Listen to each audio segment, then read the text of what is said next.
Queridos irmãos, a graça e paz, boa noite, amém? Quero convidá-los a abrir no livro de Atos, capítulo 8, do verso 26 ao 35. Atos, capítulo 8, dos versos 26 ao 35.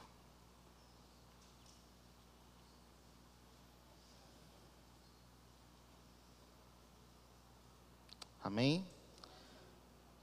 Atos 8, 26.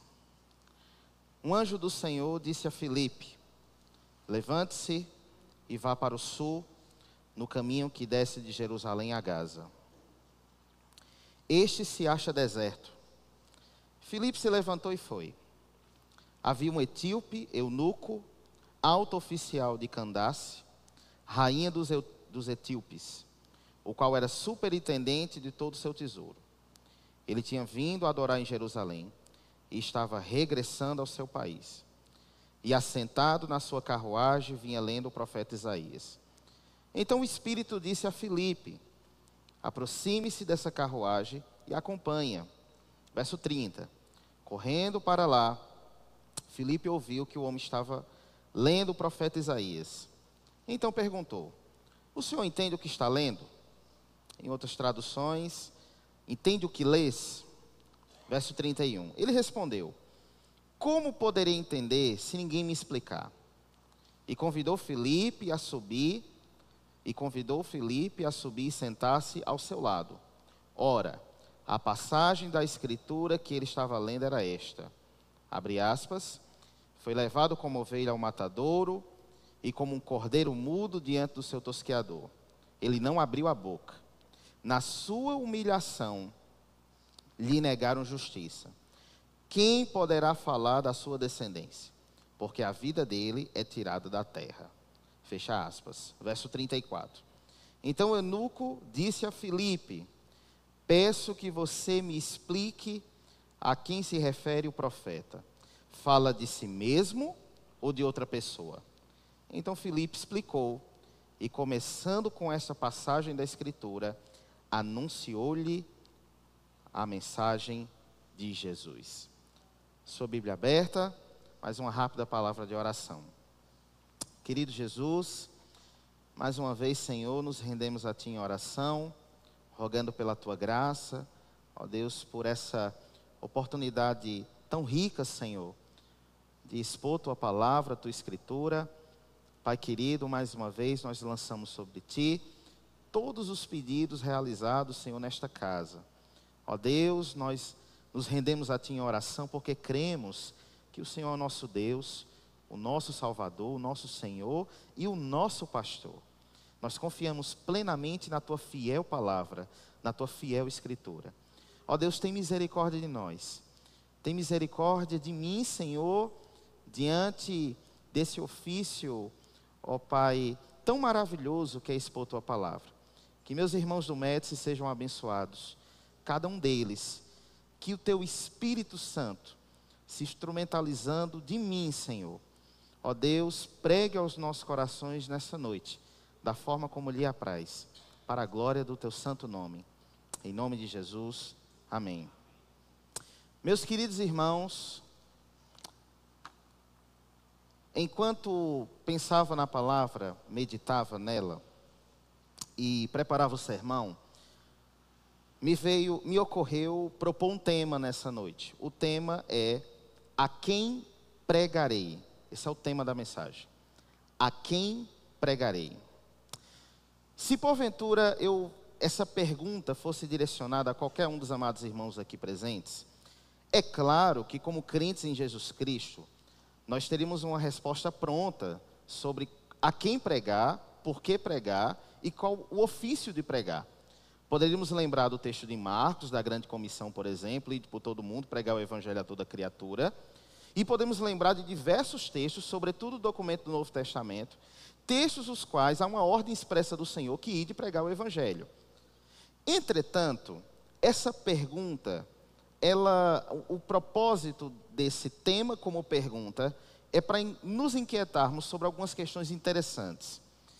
E, à luz desse texto, me ocorreu, mediante o Espírito Santo, compartilhar com os irmãos e expor com os irmãos algumas reflexões sobre qual o nosso papel de pregadores do Evangelho.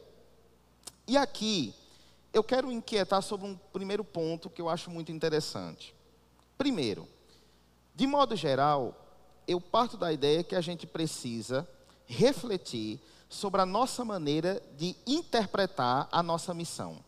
Por exemplo, de modo geral, me parece, isso é muito comum em diferentes arraiais evangélicos, que o ato de evangelizar, pregar, anunciar a palavra, parece uma ação institucionalizada.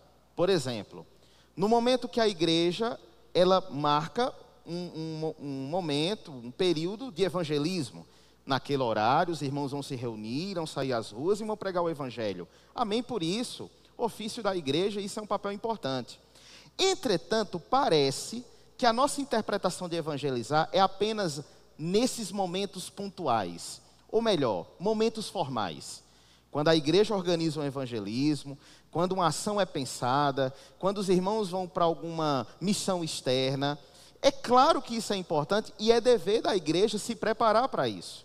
Mas o meu ponto aqui é que eu quero pensar junto com os irmãos hoje que o ato de pregar o evangelho, o nosso ofício de expor a palavra, de evangelizar e de realizar, promover missão, ela não pode ser entendida apenas em um momento pontual, institucionalizado, necessariamente planejado, não apenas nesse sentido. Por isso que, à luz desse texto, eu tenho certeza que essa narrativa poderá nos trazer lições muito interessantes sobre pensar que o ato de evangelizar, que o ato de fazer missão, tal como o Senhor nos ordenou, ela pode ocorrer em diferentes momentos de contextos cotidianos. Outro ponto interessante aqui, que eu quero pensar também com os irmãos. Muito salutar a gente pensar como essa narrativa nos traz um exemplo nítido da cosmovisão, vou chamar dessa maneira, da cosmovisão de Filipe como missionário. E são esses pontos aqui que eu quero, junto com os queridos irmãos, pensar nessa noite. Vamos para o verso 26. Vamos começar pelo verso 26. Um anjo do Senhor disse a Filipe, 2 pontos. Levante-se e vá para o sul. No caminho que desce de Jerusalém a Gaza, este se acha deserto. Veja bem, no momento que olhei para esse versículo 26, me ocorreu realizar aqui um pequeno paralelo com a narrativa de Jonas. Olha que interessante. Lá na narrativa de Jonas, Jonas capítulo 1, versículo 1, 2 e 3. A palavra do Senhor vem a Jonas, e há uma ordenança do Senhor para que Jonas vá pregar em Nínive. Mas no verso 3, o que o texto nos traz? Que Jonas, desobedecendo a palavra do Senhor, ele não foi para o caminho, ou para o destino que o Senhor ordenou. Olha que interessante, no verso 26, nós encontramos aqui a ordenança. O texto nos diz que um anjo, uma atenção aqui especial para o artigo indefinido 1. Sobretudo no Antigo Testamento, há passagens textuais que tem assim, o anjo do Senhor. Então, como uma aparição vívida do próprio Deus. Aqui um anjo do Senhor. Então, Lucas não nos traz aqui detalhes específicos. Me parece que Lucas, por exemplo, ele não está preocupado em trazer alguns pormenores textuais. Não que não tenha sua validade. Mas aqui ele diz, um anjo do Senhor disse a Filipe. Filipe recebeu essa ordem. Levante-se e vá para o sul, no caminho que desce de Jerusalém a Gaza. Segundo historiadores, segundo comentaristas também, a localidade que Filipe estava, interessante que é importante lembrarmos aqui do personagem Filipe. Filipe aparece lá em Atos 6, na escolha dos 7. Os irmãos vão lembrar do texto, que inclusive o texto que nós conhecemos, Estevão. Filipe naquela comissão, estava entre aqueles que foram escolhidos para servir às mesas. Aqui, no caso, os historiadores trazem um comentário que Filipe se encontrava na região de Samaria. Nós temos pelo menos uma constatação geográfica aqui, mais ou menos, entre 400 quilômetros de distância. Para a gente pensar dentro dessa perspectiva, é como se Deus colocasse diante de uma posição geográfica para que Filipe atravessasse e fosse ao sul, que era descendo de Jerusalém a Gaza. O verso 27 nos diz: Filipe se levantou e foi. Qual a primeira aplicação, irmãos, que, digamos assim, ela nos salta aos olhos aqui? Filipe nos apresenta aqui uma disposição missionária. Isso aqui é muito nítido. De modo que não há inquietação de Filipe sobre para quem ele vai pregar, para quem ele deve pregar, qual é a pessoa que ele vai pregar, se é uma pessoa gentílica, vamos utilizar o contexto histórico da época, se ele pregará para um pagão, se ele pregará para um judeu. O texto nos diz, Lucas nos narra que Filipe se levantou e foi. Essa disposição missionária de Filipe nos traz aqui uma evidência interessante, como é importante a gente sempre se colocar com um coração disponibilizado a obedecer ao Senhor, sobretudo de pregar a palavra. Aqui, eu acho que é importante a gente pensar da seguinte maneira. Veja, não há, até nesse momento aqui, nenhuma explicação do anjo com detalhes específicos sobre para onde ele vai, a localidade que eu digo assim, no sentido específico, para quem ele vai pregar, que povo ele vai pregar, para que pessoa ele vai pregar. O Senhor apenas o dá uma indicação geográfica, corrigindo. Veja bem, continuando no verso 27. Filipe se levantou e foi. Havia um etíope eunuco, alto oficial de Candace, rainha dos etíopes, o qual era superintendente de todo o seu tesouro. Ele tinha vindo adorar em Jerusalém. Veja bem, vamos pensar aqui um pouquinho. O texto, Lucas nos traz aqui a informação sobre esse outro personagem. Quais são as informações aqui dadas? Um etíope, vírgula, eunuco, vírgula. Essa é uma informação no português importantíssima. No português, essa informação é chamada de um aposto. Quando essa informação é dada, é porque é uma especificação detalhada sobre quem é essa pessoa. Esse etíope é um eunuco.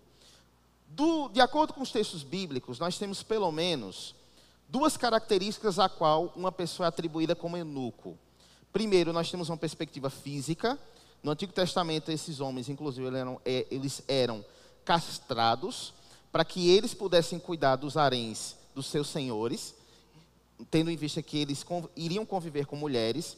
Entretanto, também, eunuco era dado a pessoas que assumiam altos cargos administrativos. Provavelmente aqui, o caso do nosso personagem. Ele era um alto oficial de Candace. Candace aqui é uma informação que remete a um título, não a uma pessoa. Sabemos que é uma rainha. É como se fosse o título dado a Faraó, por exemplo. Então não era necessariamente o nome da rainha, mas era a rainha dos etíopes, recebia esse título. Era superintendente, alguém da alta corte, alguém que administrava os ofícios da rainha e alguém que sem dúvida desfrutava de um alto cargo social. É a esse personagem que Filipe é levado. É a esse personagem que Deus direciona Filipe. É para esse personagem que Filipe iria encontrar, e no decorrer da narrativa, esse encontro, pelo que nós percebemos aqui, tinha um cuidado e um zelo especial do Senhor. Tendo em vista que, num primeiro momento, diz que um anjo do Senhor disse a Filipe que ele fosse para o sul, e um pouco mais à frente, como nós vamos ver, quando Filipe terá um encontro um encontro específico com esse etíope, diz que o Espírito do Senhor direcionou Filipe a ir falar com ele. Muito bem. O que nos chama a atenção aqui, e eu acho interessante que a gente analise sobre alguns pontos, eu quero trazer algumas aplicações para os queridos irmãos, a partir desse verso 27 e 28. Muito bem. Voltando para o propósito da nossa mensagem, o que me fez refletir sobre esse texto e trazer aplicações sobre qual é o nosso exercício missionário como cristãos.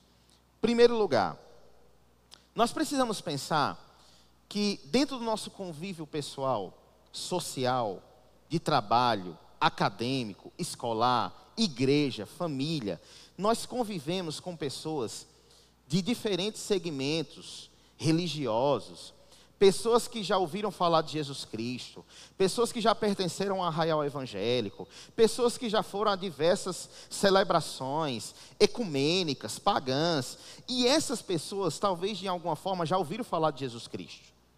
Essas pessoas de alguma maneira já foi talvez apresentado o evangelho a elas. É interessante ressaltar que Lucas nos diz que esse alto oficial, ele tinha vindo adorar em Jerusalém. Então esse sujeito já em algum momento da sua vida foi apresentado ao Antigo Testamento. Sobretudo ele estava lendo Isaías. Alguns comentaristas o consideram como um prosélito, por exemplo. Alguém que foi apresentado a palavra, alguém que conhecia o profeta. Inclusive, uma informação aqui interessante. Esse homem aqui, ele portava um pergaminho. Meus queridos irmãos, esse aqui era um documento muito valioso na época. Não existia escritura bíblica editorada, qual como temos aqui. Os textos bíblicos, no caso do Antigo Testamento, eles eram lidos em sinagogas, nos momentos que os sacrifícios eram realizados. Então, o fato desse homem estar portando o documento de Isaías, diz que esse é um homem rico, um homem de posses. Então, o que nós encontramos aqui? E quais aplicações eu acho que ela é interessante? No nosso contexto social, existem pessoas, na nossa família, no trabalho, no contexto acadêmico, escolar, pessoas que de alguma forma já foram apresentadas a Jesus. Talvez não foram apresentadas a Jesus da maneira doutrinária como nós fomos apresentados. Talvez não foi apresentado a Jesus de modo que nós entendemos todo o escopo da sã doutrina, do Antigo Testamento, do Novo Testamento, tal como nós conhecemos o vívido Evangelho. Mas elas já foram apresentadas de alguma forma. E essas pessoas convivem entre nós. Essas pessoas trabalham conosco. Essas pessoas estudam conosco. Essas pessoas talvez se denominam como religiosas. Talvez no contexto aqui elas se denominam como prosélitas. E é interessante ressaltar que essas pessoas passam despercebidos de nós. De tal modo que às vezes nós preferimos, dependendo da contextualidade, nem sequer tocar sobre o assunto do Evangelho de Jesus, porque na nossa primeira impressão religião vai ser uma discussão problemática. Eu serei mal interpretado. As pessoas vão me chamar de fundamentalista. Mas é muito interessante notar como este homem, ainda que ele não tinha tido aqui uma experiência, pedindo licença literária do pastor Jamerson, ele ainda não tinha experiência da cruz ensanguentada, da cruz de Cristo, ele ainda não tinha visto o Evangelho como nós vimos, mas esse homem queria ler a Escritura. Esse homem queria uma interpretação da Escritura. Esse homem queria entender o que estava escrito, o que estava sendo dito a ele. Esse homem tinha sede de conhecer sobre aquele texto, sobre aquele pergaminho. Meus queridos irmãos, uma aplicação muito importante é: pessoas que convivem conosco podem ter sede do Evangelho e nós não podemos não estar tendo ciência disso. Isso me chamou muita atenção. Segundo ponto, esse homem tinha ido a Jerusalém, Lucas nos diz, adorar. Pelo documento e a forma como Lucas escreve, e a maneira como alguns comentaristas nos ensinam sobre a ideia do termo adorar aqui, seria no sentido que ele subiu ao templo e prestou sacrifício. Meus queridos irmãos, em algum momento, a palavra de Deus chegou para esse homem. E o que é interessante a gente pensar? Se a palavra de Deus chegou a esse homem, se esse homem tinha sede de conhecer essa palavra, ele precisava de alguém que explicasse a palavra, de alguém que ensinasse a palavra, de alguém que mostrasse para esse homem quem era aquele profeta, qual era aquele texto, quem era o profeta Isaías. Meus queridos irmãos, essas pessoas estão no nosso meio. Verso 30, verso 29, perdão, verso 29. Então o Espírito disse a Filipe, interessante, primeiro o anjo, no verso 26, agora o Espírito. Então o Espírito disse a Filipe: aproxime-se dessa carruagem e acompanhe. Olha que interessante. Duas aplicações aqui. A primeira, a gente precisa analisar como no exercício da obra missionária, o Espírito é soberano. Eu quero atentar aqui para um outro ponto. Filipe, por ter um coração missionário, ou com uma disposição missionária, ele era sensível ao Espírito Santo. Lucas não nos traz detalhes aqui como o Espírito Santo falou a Filipe. Ele não narra para nós aqui se foi de uma forma audível, se foi se foi a maneira como o Espírito Santo bradou no seu coração. Isso não é dito. Fato é que Filipe escutou a voz do Espírito Santo. O que nós aprendemos?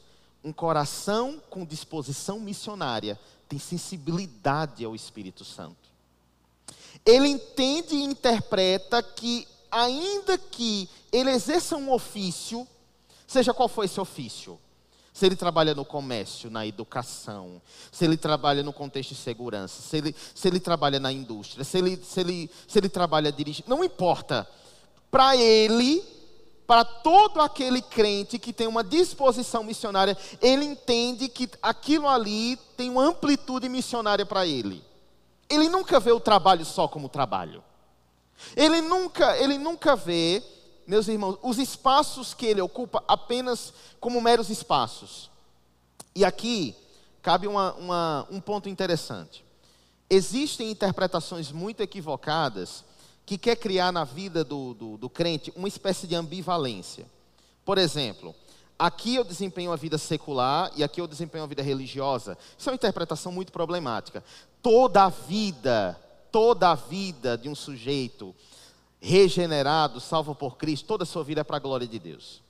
Toda a sua vida é para a glória de Deus. Seu trabalho é para a glória de Deus, seu casamento é para a glória de Deus, sua família é para a glória de Deus.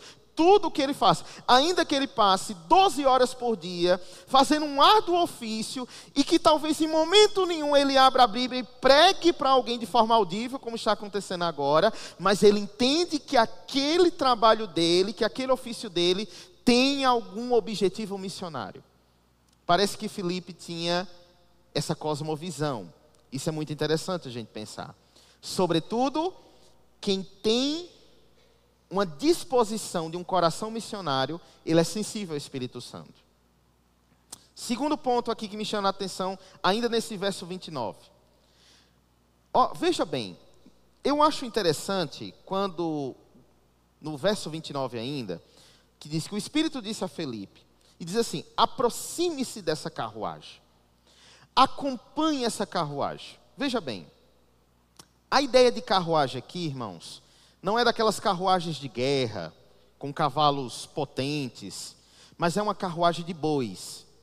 Você imagina esse homem, 400 quilômetros, uma carruagem pesada, com bois à frente dessa carruagem, meus irmãos, num passo manso, 450 quilômetros. Uma média da distância de onde ele saiu e para onde ele estava. Você imagina esse homem atravessar um mapa para ir adorar em Jerusalém. Então assim, o Lucas diz que esse homem, diz a Filipe que ele acompanhasse. Eu queria trazer uma aplicação aqui, que eu acho que ela é muito interessante. O Espírito, quando diz que Filipe deveria acompanhar essa carruagem, eu achei interessante a ideia do verbo acompanha essa carruagem. Acompanhe. É como se fosse no sentido, veja quem está ali. Se interesse por essa cena. Preste atenção quem é que está à frente desse comboio. O que eu aprendo aqui, irmãos? Que nós devemos nos interessar pelas pessoas em nossa volta. Saber quem são.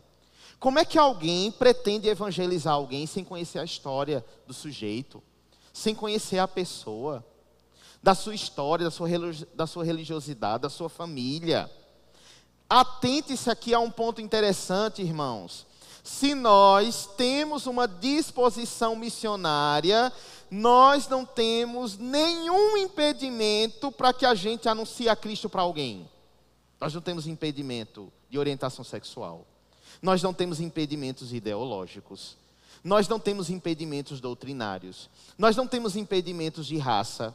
Nós não temos nenhum tipo de impedimento para que a gente pregue a palavra para alguém. Às vezes, me parece, isso é preocupante, que às vezes, queridos irmãos na fé, tem coração endurecido se for para pregar o evangelho para determinados tipos de pessoas. E aqui a gente precisa aprender uma coisa muito importante com Filipe. O anjo do Senhor disse a Filipe, vá para o sul. Filipe foi. O Espírito do Senhor disse, Filipe, acompanha essa carruagem. Filipe acompanhou a carruagem. Se o homem era etíope, se o homem era prosélito, se o homem era pagão, não importasse quem estivesse naquela carruagem, Filipe pregaria Jesus para aquele homem. E aqui eu acho que a gente precisa guardar o nosso coração em alguns pontos importantes. Qual é o meu sentimento quando, por exemplo, em nosso contexto de bairro, de rua ou de lugar, nós nos deparamos com um centro de religião afrodescendente? Qual é a nossa interpretação sobre um lugar como aquele? O nosso olhar é um olhar de misericórdia, no sentido de, Senhor, sê misericordioso, Senhor. Senhor, eu creio que Tu podes alcançar e que o Evangelho pode ser pregado, Senhor. Ou o nosso sentimento é um sentimento de praguejar. Permita a palavra, no sentido de, parece que o coração altivo se sente melhor, pela misericórdia de Deus está num estado de graça, e aquele está condenado. Nós não podemos permitir que um sentimento como esse suba ao nosso coração. Um sentimento como esse não é de disposição missionária.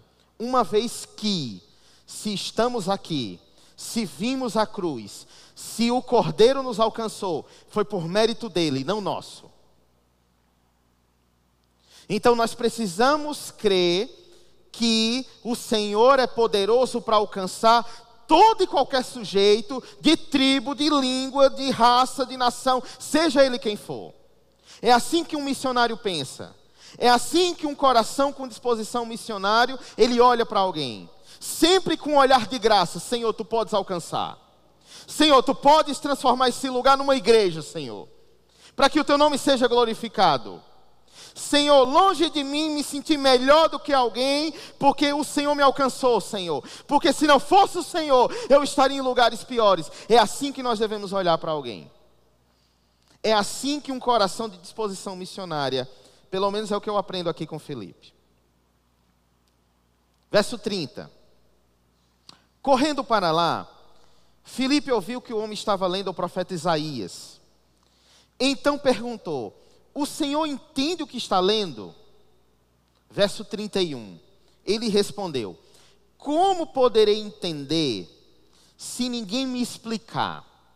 E convidou Filipe a subir e sentar-se ao seu lado.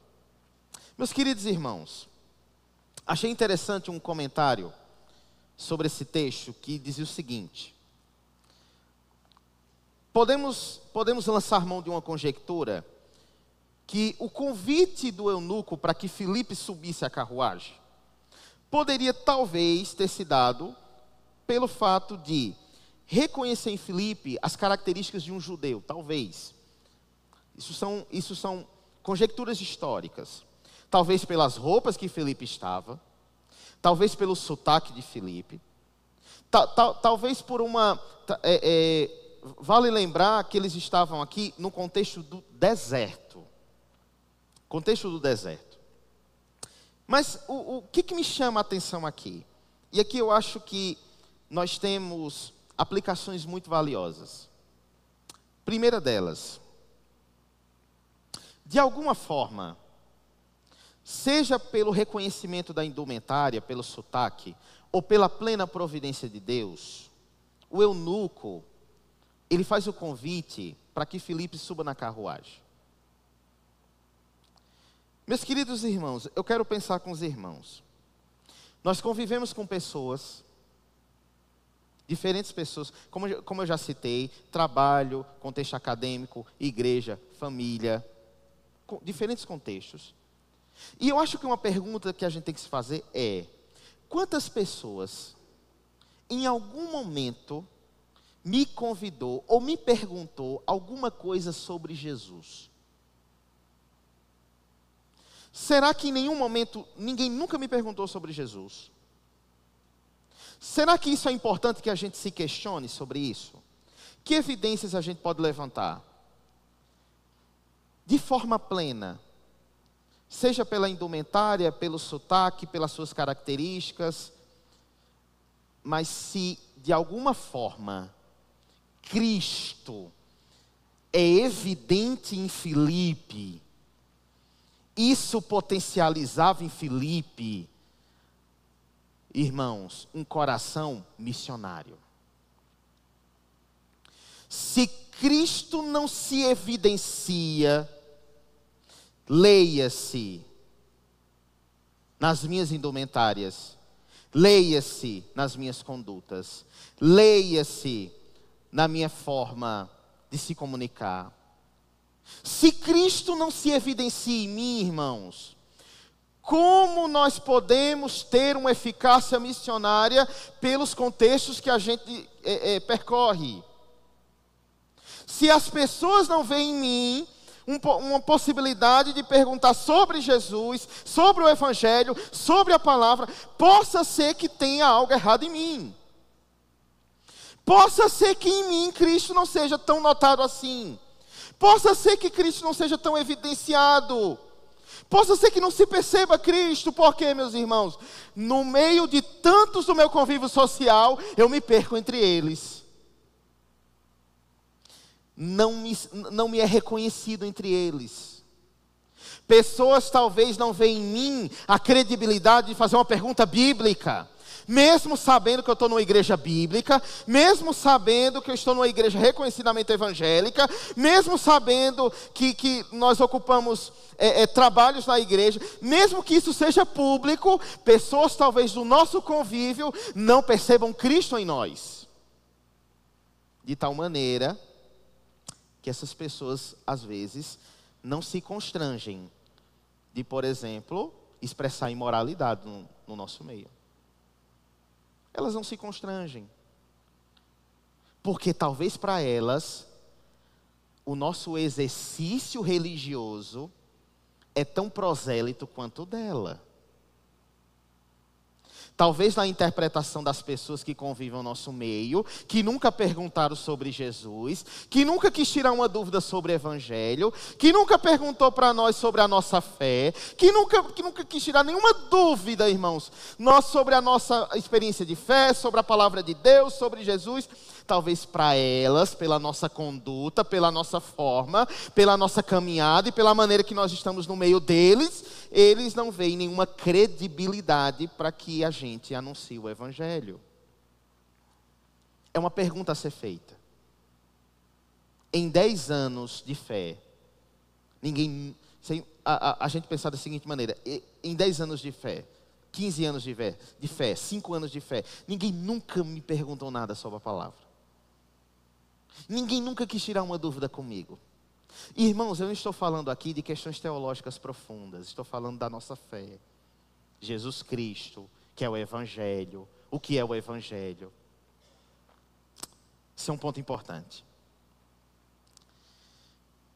Outro ponto que nos chama a atenção aqui também, ainda no verso 31... que a maneira como o eunuco responde me chama muita atenção. Ele respondeu: como eu poderei entender se ninguém me explicar? Meus queridos irmãos, Filipe aqui nos apresenta um exemplo de um crente que entendeu o comissionado de Jesus. Um homem que tinha sensibilidade à voz do Espírito e um homem que tinha condições plenamente bíblicas de pregar Jesus pela palavra. O que esse homem foi para o eunuco? O intérprete da palavra. Meus irmãos, se os irmãos acham que nos diferentes arraiais que se denominam evangélicos, a forma como a palavra é interpretada é da maneira mais pífia, mais herética possível, vocês imaginam nos contextos ecumênicos, os espaços sociais de trabalho que a gente ocupa, de modo geral, são espaços ecumênicos. Pessoas de diferentes credos, religiosidades. Isso faz parte, é um espaço laico. Sim. Nesses contextos, pessoas interpretam, falam de Jesus de uma maneira equivocada. Nesses espaços, pessoas falam sobre Jesus, irmãos, de uma maneira errônea, que ferem a sã doutrina. Quem é que está nesse meio que conhece a sã doutrina? Nós. O que eu aprendo aqui, irmãos? Nesse versículo 31. Que o Senhor nos chama para que no meio desse povo, no meio dessas pessoas, nós sejamos intérpretes da palavra. Aqueles que carregam o baluarte da verdade, cingidos no peito, na língua, nos ombros. O que tristemente acontece?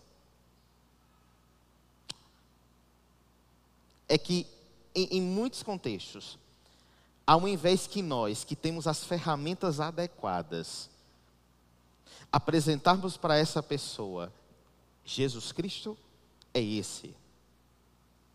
A Escritura é isso. Pelo contrário. Pela falta de credibilidade que há em nós, pelo menos como as pessoas nos veem, nos contextos que nós estamos inseridos, meus irmãos, aquele que somos nós, que temos a ferramenta mais adequada, é a que menos usamos. O que a gente precisa guardar no nosso coração? Que o Senhor nos convoca a sermos intérpretes da Escritura.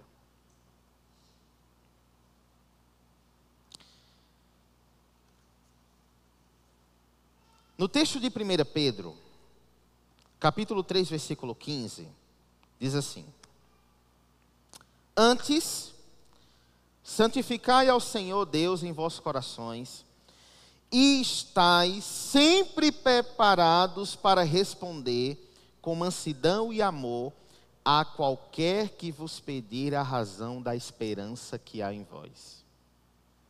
Meus queridos irmãos, o que nós podemos tomar como lição, ainda nesses versos 30 e 31? Veja bem. Filipe pergunta ao eunuco: você entende o que lê? Ele diz: como é que eu posso entender se não há quem me explique? Veja bem. Quando eu disse no começo da exposição que com Filipe nós entendemos uma cosmovisão missionária, eu quis entender na seguinte perspectiva. Veja bem. Eu não preciso estar num contexto formal, meus queridos irmãos, para que eu exponha a palavra. Eu não preciso ocupar uma tribuna para expor a palavra. Eu não preciso estar numa conferência com a data marcada. Eu não preciso estar num contexto formalizado.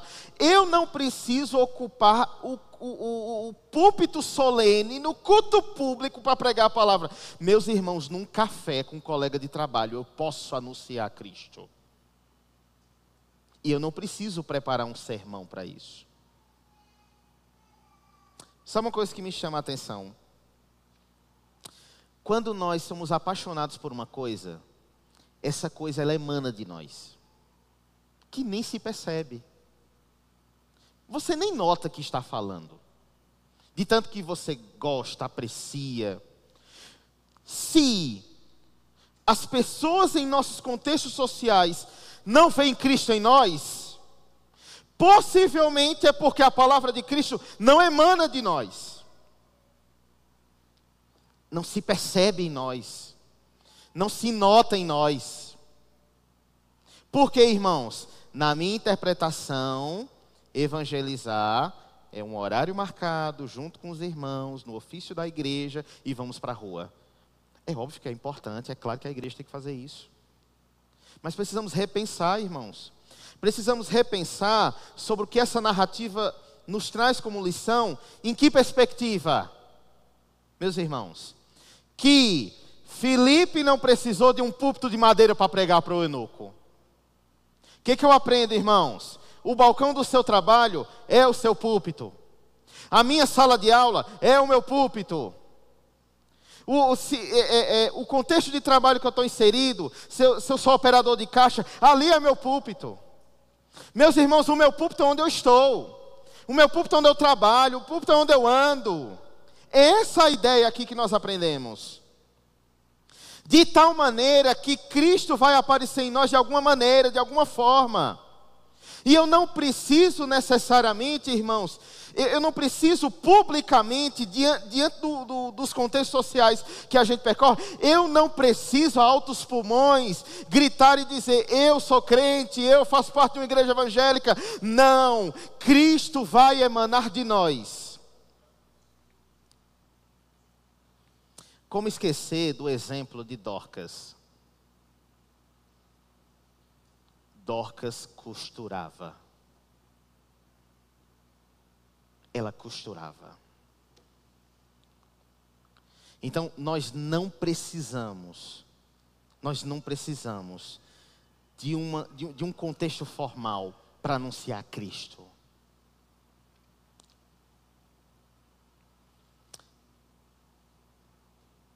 Terceira aplicação dentro do versículo 30 e 31. E vamos para o 32.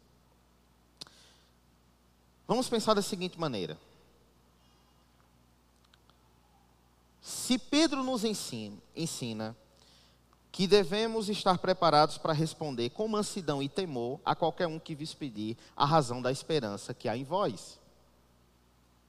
Se Pedro nos ensina que devemos estar preparados para responder acerca da nossa fé, nós precisamos também, dentro dessa exposição, pensar em outra questão importante aqui. Estamos nós preparados com plenas condições para responder acerca da nossa fé? Temos condições de abrir a Escritura e explicar para qualquer pessoa quem é Jesus? Temos condições de, ao evangelizar, ao discipular, explicar para alguém o que é o Evangelho? Temos condições plenas de explicar para alguém acerca da nossa fé, por que nós somos crentes em Jesus Cristo, por que Jesus Cristo morreu, por que Jesus Cristo veio para salvar o pecador, por que, irmãos, o Senhor Jesus fez uma obra incondicional no Calvário? Por que a gente precisa se deparar com essas perguntas? Veja bem, mais uma vez, eu não falo aqui que a gente precisa responder para o outro questões teológicas profundas e doutrinárias. Eu estou falando das doutrinas basilares da fé. Não se abismem, irmãos. Queridos irmãos na fé de diferentes arraiais evangélicos, que estão há 5, 10, 15 anos na igreja, eles não conseguem responder acerca da sua fé. Eles não conseguem explicar, irmãos, quem é Jesus Cristo, o que é o Evangelho. Meus irmãos, se nós formos deparados diante de pessoas que nos perguntarem sobre isso, e se nós não temos condições de responder, como podemos evangelizar pessoas? Isso talvez explique, porque talvez em muitos contextos, Cristo não é tão perceptível em nós. Verso 32. Ora, a passagem da escritura que ele estava lendo era esta: foi levado como ovelha ao matadouro, e como um cordeiro mudo diante do seu tosqueador, ele não abriu a boca. Na sua humilhação, verso 33, lhe negaram justiça. Quem poderá falar da sua descendência? Porque a vida dele é tirada da terra. Verso 34. Então o eunuco disse a Filipe: peço que você me explique a quem se refere o profeta. Ele fala de si mesmo ou de outra pessoa? Sabemos que esse homem, pelos indícios históricos que Lucas nos evidencia, esse homem foi a Jerusalém. Em algum momento, a palavra de Deus chegou até ele. Irmãos, a palavra de Deus chegar até uma pessoa é uma coisa. A palavra de Deus explicada, pregada, exposta para a pessoa é outra experiência. Talvez podemos até dizer assim: Leandro, eu não tenho chamado transcultural para pregar o Evangelho. Essa exposição não é sobre missão transcultural. Essa exposição. Leandro, eu não tenho carreira acadêmica teológica. Eu não tenho envergadura doutrinária para explicar para as pessoas acerca de questões bíblicas profundas. Ele pediu para que explicasse quem era o profeta. Ele queria saber quem é que estava falando. Isaías estava falando dele mesmo ou Isaías estava falando de alguém? Meus irmãos, pessoas que estão em nosso meio, elas querem saber, irmãos, quem é Cristo, quem é Jesus, por que Ele é Salvador, por que nós o adoramos, por que Ele é Senhor, por que nós confessamos que Ele é Salvador. Meus irmãos, isso aqui é doutrina de Cristo. Doutrina de Cristo. E nós, irmãos, aqui, nós precisamos atentar para uma coisa muito importante. Mesmo que algum de nós não necessariamente frequente um seminário teológico, mesmo que talvez um de nós não esteja exposto a doutrinas mais refinadas, mais aprofundadas acerca da fé, mas todos nós conhecemos quem é Jesus. Diga-se mais. Diga-se mais. Ainda mais nós, comunidade desse corpo de Cristo, temos conhecimento pleno de quem é Jesus, do que foi o sacrifício vicário, de por que Ele é 100% Deus, é 100% homem, por que Ele é Salvador, por que Ele morreu, para que Ele morreu, qual o objetivo, nós sabemos disso. Logo, somos indesculpáveis. Somos indesculpáveis. Verso 35. Filipe explicou. E começando com esta passagem da Escritura, anunciou-lhe a mensagem de Jesus. Sabe uma aplicação interessante enquanto eu pensava nesses versos 32, 33 até o 35. Primeiro, Deus roteirizou tudo, porque Deus é soberano. O anjo vem a Filipe, vai para o sul. Filipe sai de um lugar longínquo, segundo os historiadores, da Samaria. Encontra o etíope, que vem mais de 400 quilômetros, irmãos, lá do Sudão, hoje conhecido como Sudão. Numa carruagem no meio do deserto. Deus roteirizou tudo. O Espírito diz, vai lá, acompanha. Ele pergunta, o que você está lendo? Estava lendo Isaías. Você entende? Não, eu não entendo. Eu não entendo porque ninguém me explica. Filipe explica. Qual é uma lição importantíssima que nós não podemos esquecer nesses versos aqui?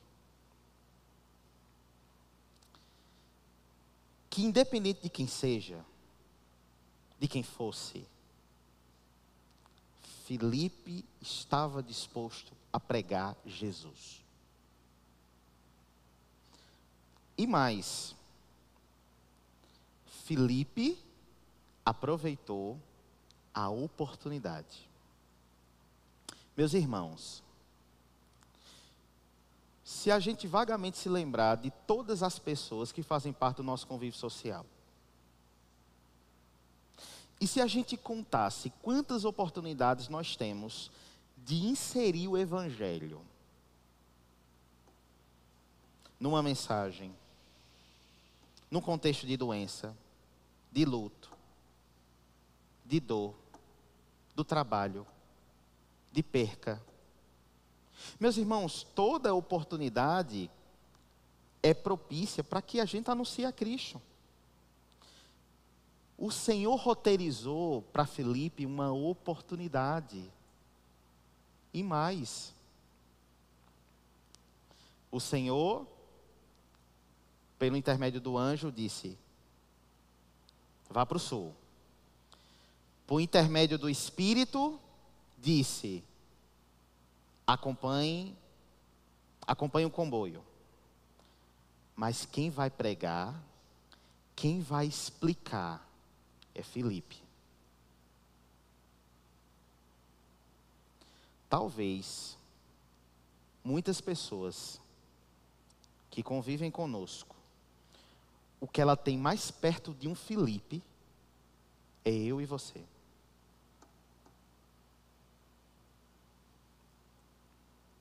Talvez ela não vai para uma igreja. Ainda se for convidada, ela não vai. Talvez por alguma questão pessoal, alguma frustração, ela não vai.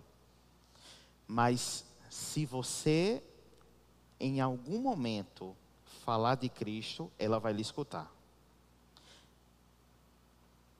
Voltemos para casa com uma certeza. Eu sou um Filipe para alguém. Eu sou um Filipe para alguém. Tem algum eunuco no nosso meio que a palavra não foi pregada. 3 aplicações finais. Se Deus colocou no seu coração de evangelizar alguém, ore por uma oportunidade. Deus roteirizou toda a missão de Filipe. Toda, cada detalhe. Vai um anjo, diga que ele vai para o deserto. O Espírito Santo, diga a ele que acompanhe. Suba, pergunta o que ele está lendo. Explique assim, pronto. Terminou, evangelizou, ele aceitou, foi batizado, pronto. Ore a Deus por uma oportunidade. O Senhor nos dará uma oportunidade. Segunda, não é acidente e nem coincidência as pessoas que convivemos. Não foi o acaso que levou Filipe ao deserto. Foi o Espírito de Deus. Lê do engano nosso achar que eu trabalho naquele lugar apenas por uma questão de coincidência.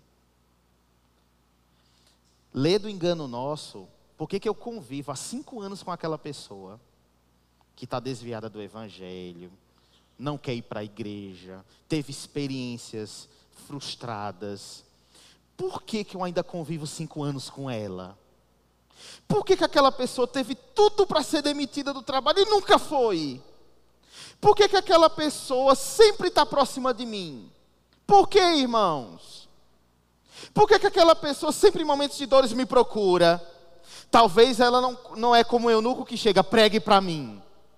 Parece que a gente só acha que o pecador precisa da palavra. Se o pecador nos agarrar assim, por favor, pregue para mim, pregue para mim. Não, irmãos, eles podem falar de outra maneira.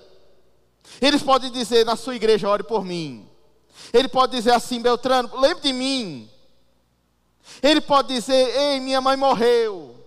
Eu estou passando um problema no meu trabalho. Talvez eles digam assim, e a gente não percebeu ainda que podemos usar isso para falar de Cristo.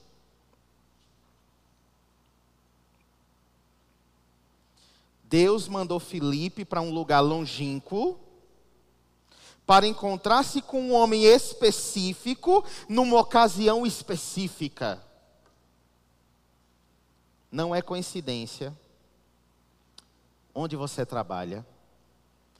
Não é coincidência com quem você convive. Não é coincidência, é soberania de Deus.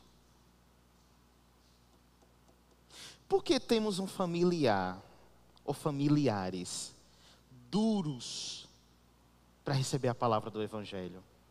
E Deus te deu ele como família.